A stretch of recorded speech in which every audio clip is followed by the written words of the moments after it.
Assalamualaikum warahmatullahi wabarakatuh.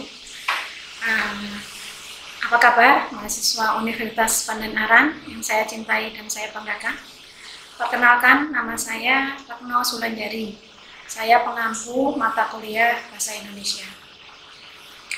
Bahasa Indonesia untuk 1 semester ke depan, kita akan membahas beberapa pokok bahasan, diantaranya adalah mengapa perguruan tinggi masih juga membutuhkan mata kuliah Bahasa Indonesia. Sementara SD, SMP, SMA kita sudah mendapatkan mata pelajaran tersebut.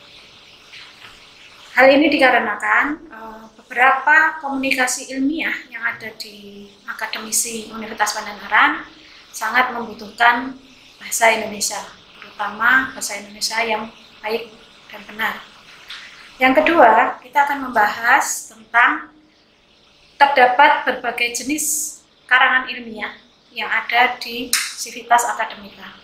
Nanti kalian akan mendapatkan penugasan-penugasan dari Bapak Ibu dosen, baik itu berupa makalah, proposal, kemudian laporan KKN, laporan KKP, KKL, dan lain sebagainya.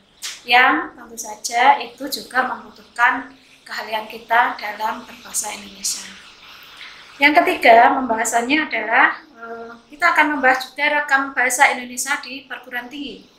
Fungsi bahasa, yang dimana dalam bahasa itu berfungsi untuk aplikasinya di dalam karangan, pola kalimat, kemudian EYD, tata bahasa, diksi, gaya bahasa, pengembangan bahasa, kemudian satuan bentuk bahasa, kemudian peranan dan fungsi bahasa, azas-azas menulis karangan ilmiah, juga perencanaan karangan dan paragraf dalam karangan itu sendiri.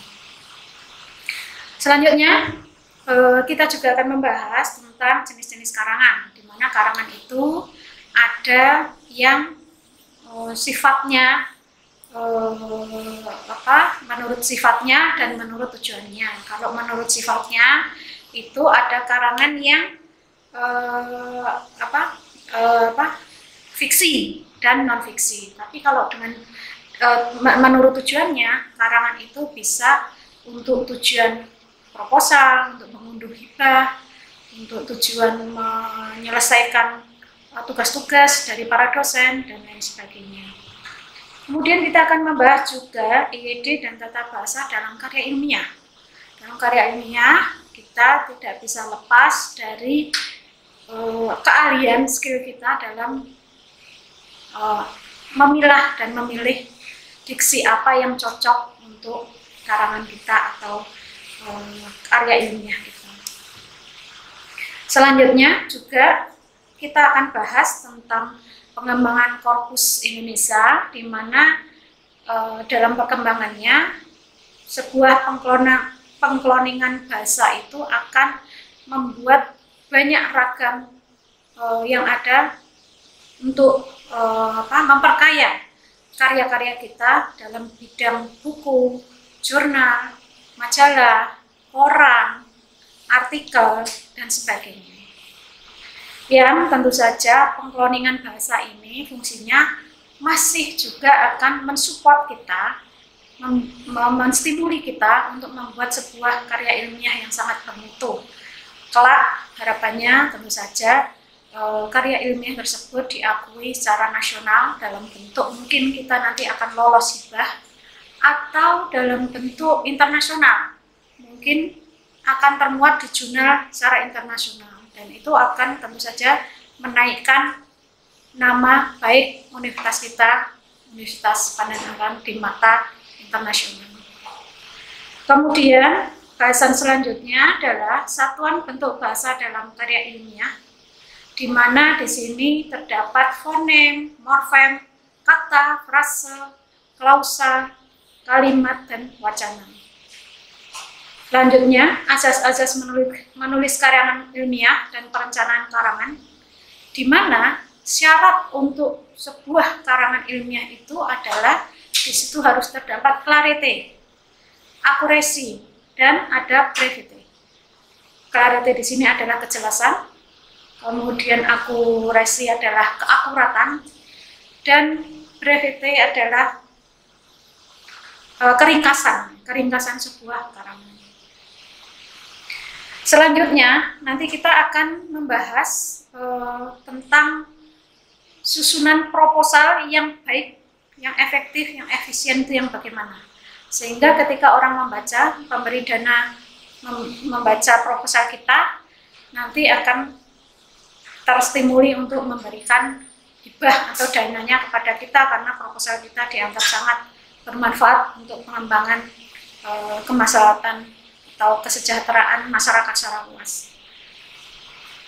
Bahasan selanjutnya adalah laporan penelitian lapangan atau field study atau lapangan praktek yang formatnya dibagi menjadi beberapa bab.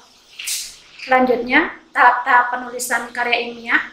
Di situ akan dibahas tentang pemilihan naskah, pembatasan topik, pengumpulan bahan, penyusunan karangan tulisan, kerangka tulisan, penyusunan kerangka tulisan, pengembangan kerangka, serta memperbaiki isi dan memperbaiki bahasa. Nah, setelah semua pembahasan di atas, maka capaian akhir dari proses pembelajaran ini adalah mahasiswa diharapkan mampu membuat proposal yang baik sehingga bisa menarik atau menstimuli para pemberi dana untuk bisa memberikan support dana bagaimana yang kita inginkan. Dan paling tidak mahasiswa juga memahami konten dari skripsi atau karangan ilmiah akhir selama studi di S1 di Universitas Pandanaran, sehingga nanti ketika proses penyusunannya tidak mengalami hambatan yang berarti. Demikian materi dari saya. Untuk materi selanjutnya akan diberikan pada proses pembelajaran video, proses pembelajaran selanjutnya. Sampai jumpa. Assalamualaikum warahmatullahi wabarakatuh.